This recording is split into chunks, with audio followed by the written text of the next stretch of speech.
So with that group, that was kind of one of the original, like swinging like funk grooves. And what I mean by swinging, it has that.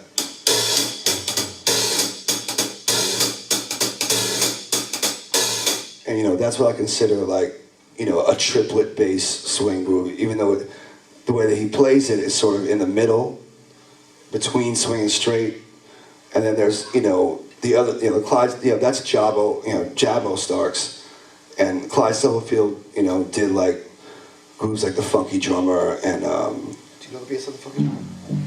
Yeah. Mm-hmm. So this is more of a straight 16th groove.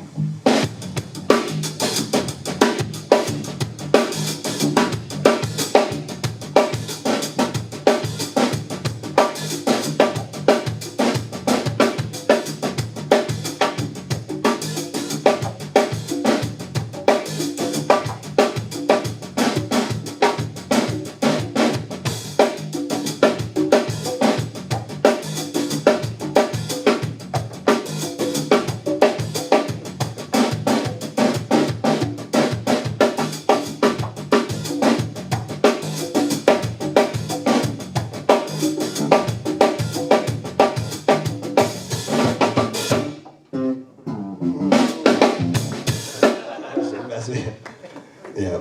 So, James had a profound effect on, the whole thing we call funk. And the best thing I ever did was I got the Star Time box set. It's like the complete James Brown box set.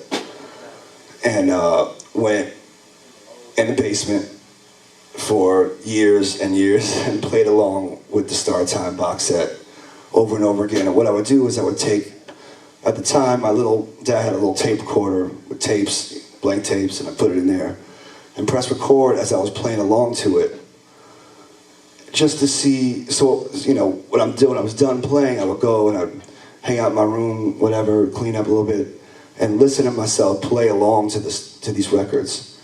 And at that point, you become a producer because you start hearing things. Oh man, it's not quite right here, or why did I put that fill in there? So you start picking yourself apart in a good way, because I feel like everyone is their own best teacher.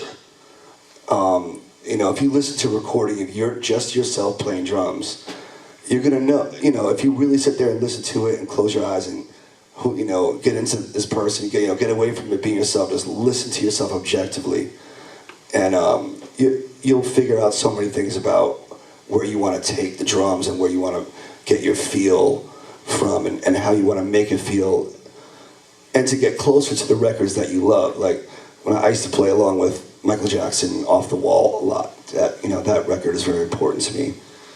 And I would spend hours playing along with the record, and record myself playing with it, listen back, and go, it's just not there yet. And it's still not there. And it's just this lifelong process of coming back to these great records and, kind of hearing, am I getting closer to J.R. Robinson on that? Or a Steve Gadd record, and just a kind of, not trying to copy them too much, but you're just trying to get the essence of the record, the rare essence of the record,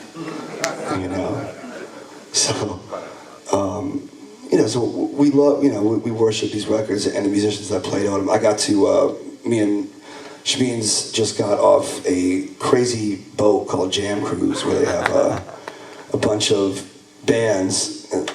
These guys were on it back there, I think. Give it up for my boys from Thievery Corporation. They're here. Very funky. Check them out, Thievery Corporation. And there was a bunch of musicians on a boat, and they always have guest artists every year. And this year, the guest artist on the boat was the great Bernard Purdie.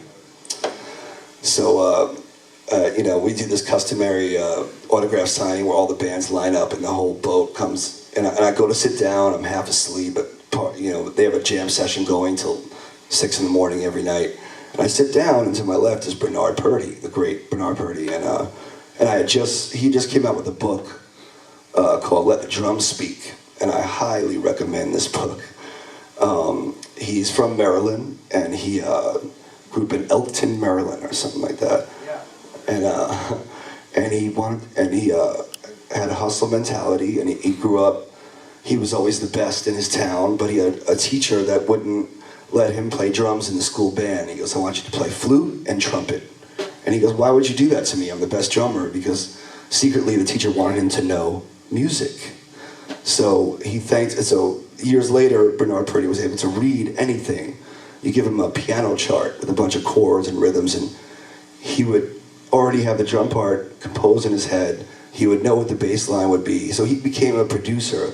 So whenever you hear a record with Bernard Purdie on it, or even if, I found out he played on records I didn't even know, like Hang On Sloopy. Hang On Sloopy. That's Bernard Purdie. And he did in fact play on the early Beatles stuff, I think, because in those days there was a lot of overdubbing going on when a lot of the young rock bands that were coming up needed a certain sound, and Bernard Purdie was there to give it that sound, that just enough, or maybe that one backbeat, So just to get to hang with Mr. Purdie was just unbelievable for me. It was really crazy, and I got to see him play, and he did his rock steady drum break, where he.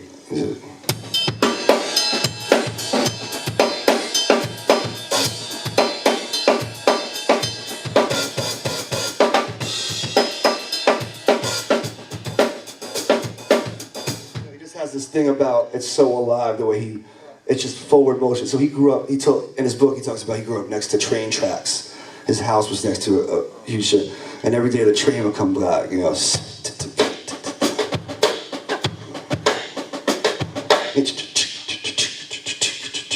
Every day he woke up to that sound.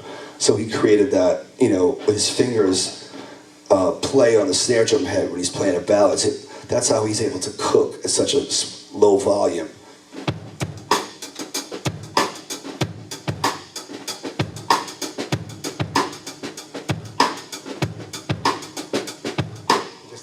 His fingers just play the top of the head when he's playing quietly, and it locks him in so amazingly that's why he's the greatest studio drummer, because to play in the studio, a lot of guys think it's just one level, but sometimes when the engineer has you really dialed in, you got to play a little lighter.